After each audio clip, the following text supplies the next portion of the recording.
The VT4 is an effects processor for your voice. It can do a ton of cool stuff, and I'm just going to show you how I use it in my setup. The first thing I really love about it is its ability to communicate via MIDI and harmonize your voice. So I have it hooked up to the System 8, and I'm using this to give information to the VT4 to tell it what chords I want it to play.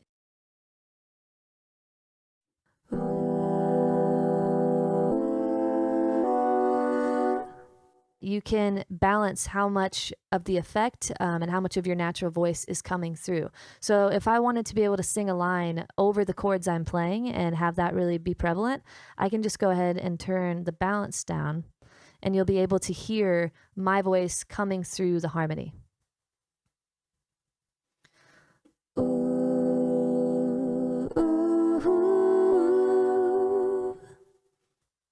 What I love about this is that there are no menus. So everything is very tactile. What you see is what you get. If you want to change something, it's as easy as, turning this knob or moving the slider. So it's very intuitive and very easy to kind of create something really special live and not have to go through and program everything and have it all laid out beforehand. An effect I like to use a lot is the pitch shift. I like to use my voice as a bass, and I'm using this looper here, so it's really easy to kind of use my voice as all of the instruments. So what I like to do is shift my voice all the way down an octave and then switch the formant to something warmer to give it a nice resonance and a nice beefiness.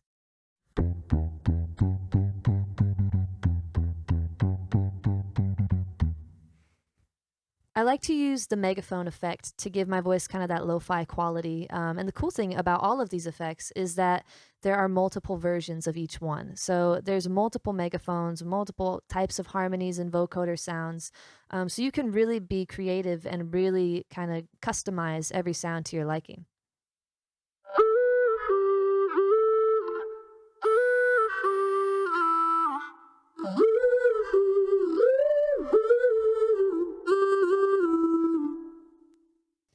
And you can use these buttons up here to customize what type of effect is on the slider. So you can do a delay, reverb, chorus, whatever you want, you can change it to be exactly what you need.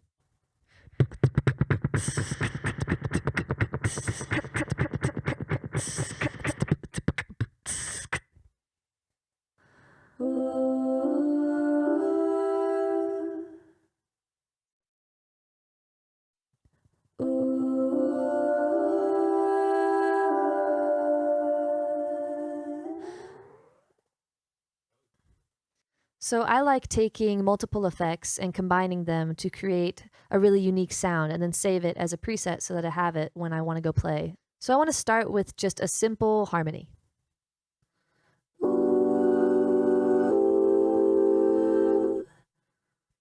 Cool, I like that. So now I want to add some space, so maybe I'll add a little bit of delay here.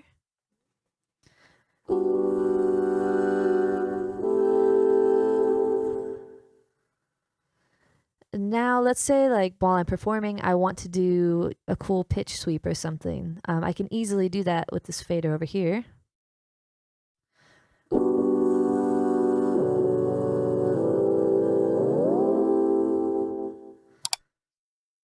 So now I have an effect that I'm happy with and I want to save it. All I have to do is come over here, press and hold a button, and it will save as a preset just like on your car stereo.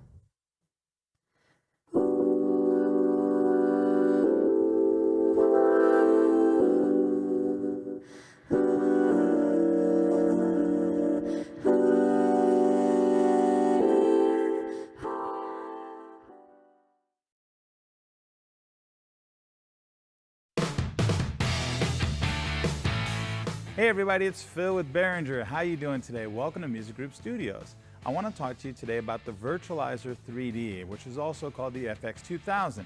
So the FX2000 is like having a whole guitar pedal board or effects rack from a studio right in a one-unit piece of gear.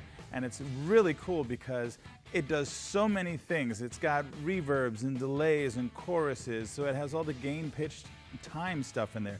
It has amplifier simulation and all kinds of psychoacoustics. So the way it works is there's 71 different algorithms that you can choose from, and yet you can store these in 100 different locations. So let's talk about some of the algorithms and things. The FX2000 uses real sound modeling, so it'll get you everything from straightforward delay to like a real surreal kind of 3D kind of aspect thing going on, which is going to be great live or in the studio. There's great modulation, dynamic, psychoacoustic, and EQ algorithms built in that's going to give you a really huge sound, and with different stereo and mono algorithms that are going to work together. It's really cool. Now you have 11 effect combinations you can choose from, which can either be serial or parallel effects. And you have 7 different items that you can adjust per algorithm. And you also get a 2-band EQ on each patch. You're going to have pristine sound because on the way in and on the way out, the A to D converters and D to A converters are 24-bit. It's going to be nice and clean. And it's also 64 to 128 times oversampling. So you're going to have a nice, great signal to apply all these effects to.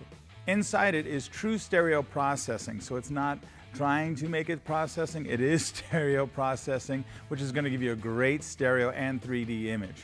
Now, right out of the box, you have 100 factory presets to choose from, which is going to cover a wide array of effects. Now, as you're going through those 100 presets, you can also store 100 presets. So if you find one you like, you can change it a little bit, edit it, and store it as your own. So you have 100 factory presets and 100 presets that you can make of your own. That's a lot of flexibility. Now, on the back of the FX2000 are MIDI ports, and this means that you can have a lot of MIDI control of the patches, and you can also do sysx dumps of your presets as well, so that you can pull them up at any time via MIDI or from the front panel. Makes it nice. All of the inputs and outputs, whether they're XLR or quarter-inch or servo, balanced, so you're going to get a great signal strength in and out of the unit. It's real important to have that. So this is the FX2000. For more information and media, please feel free to come visit us at BEHRINGER.com. Thanks for joining us here at Music Group Studios.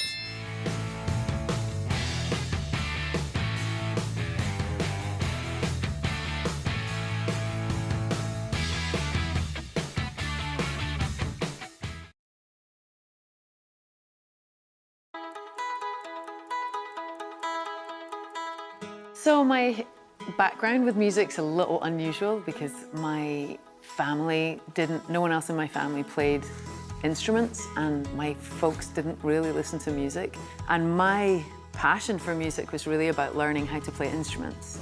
And I found a guitar at my high school, and that was when I started writing proper. It was when I found the instrument that felt best for me, and that was the guitar. I'm so excited to get the chance to experiment with the VE8 acoustic singer. It's not the kind of pedal I've ever used before, in that it's about 3 or 4 pedals that I would use all crammed into one very attractive gold package. It's really nice to just challenge myself to keep changing what I'm doing. I would never really want to do the same thing all the time.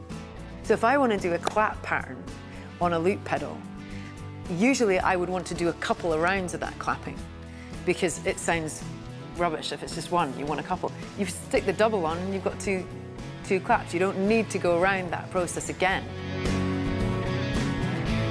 And these are really nice, soft, malleable pads at an angle, which I found really easy to use.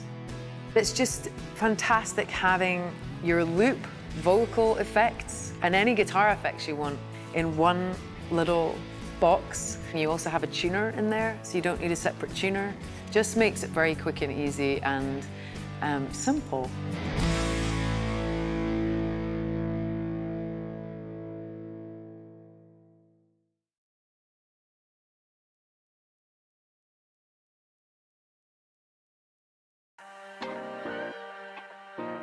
Let's take a look at the basics of the sampler. The sampler is both a live sampler and a soundboard, which means that you can record something in real time, just like this, and play it back whenever you want to, or you can actually grab something from the internet and put it on one of the buttons. One of the cool technologies that we have in here is a sound leveling algorithm, which means that if you grab samples from all over the place, some are loud and some are quiet, we actually process them as they come in and make sure that to your ear they sound the same level, making sure that you don't have any big surprises in terms of volume levels while you're recording. Let's get to the actual buttons. You've got 3 banks, A, B, and C, and each one of them can carry 4 samples. Now obviously I recorded a sample already and you heard me do it, and you can actually see the little waveform that shows up right down here. That is the sample that I just made. Now I just held down the button, and while I was holding it, I said something. While I was holding it, I said something. While I was holding it, I said something. And you can see that the sample's right there.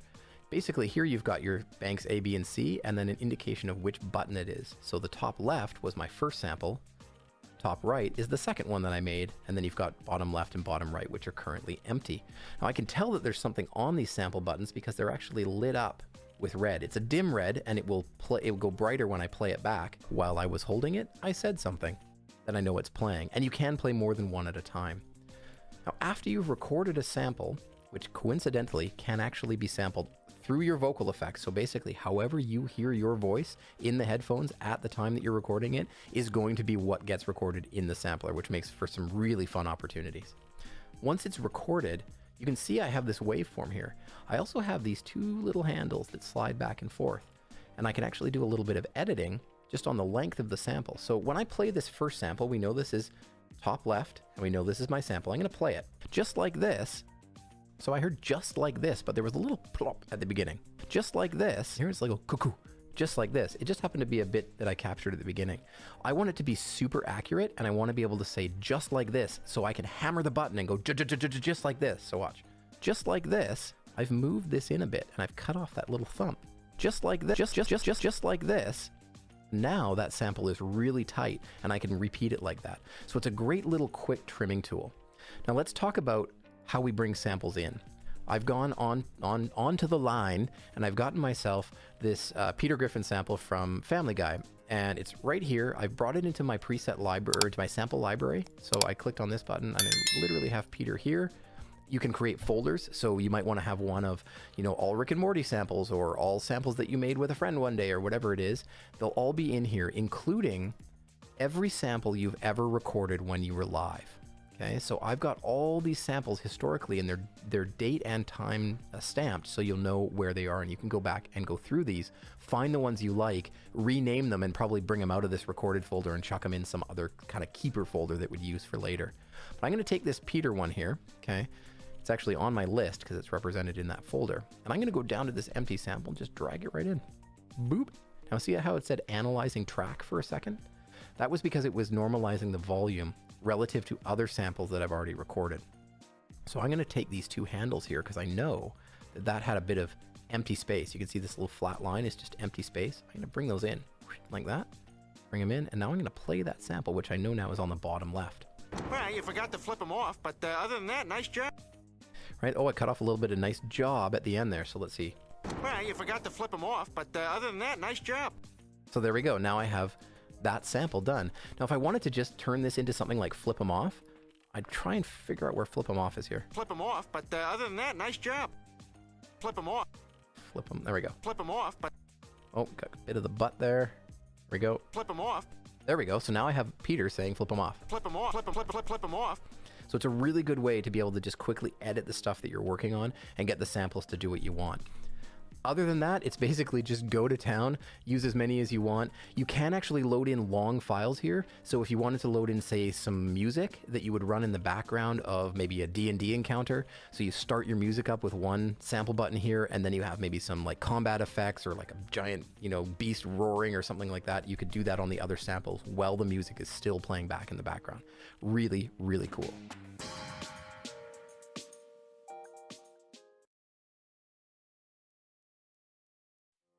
Hi everyone, this is Samuel from Zoom, and in this video, I'll be showing you the ins, outs, and how to set up your Zoom V3 vocal processor.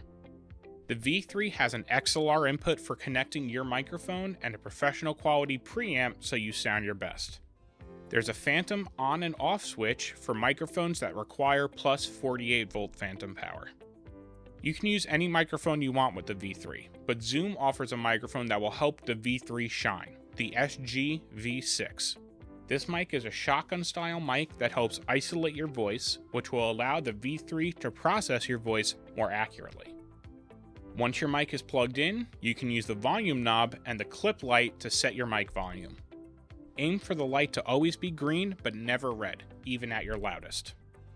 The V3 also has a 3.5mm aux input to connect devices such as a portable music player or your phone to play backing tracks.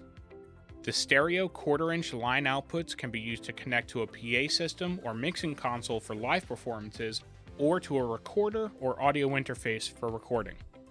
Plug headphones into the back for monitoring with its own dedicated volume control. The V3's small form factor and multiple power options make it extremely portable, so your voice will sound amazing from home or anywhere else you go.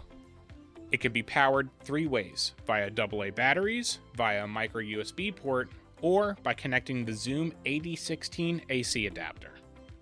The V3 can be used on a tabletop, but there's also a 1/4-inch threading on the back for mounting. You can attach it to a mic stand using the Zoom HRM7 or HRM11 handy recorder mount.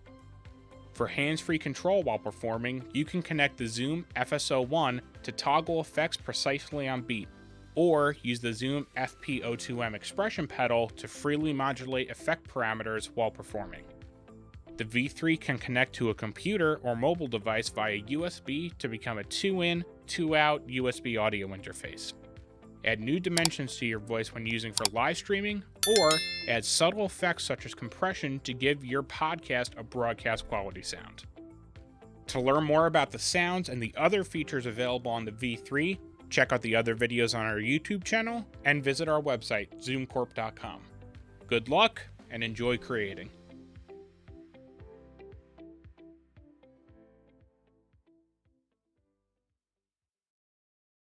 If you like the video, please click on the like button, write a comment, and subscribe to my channel.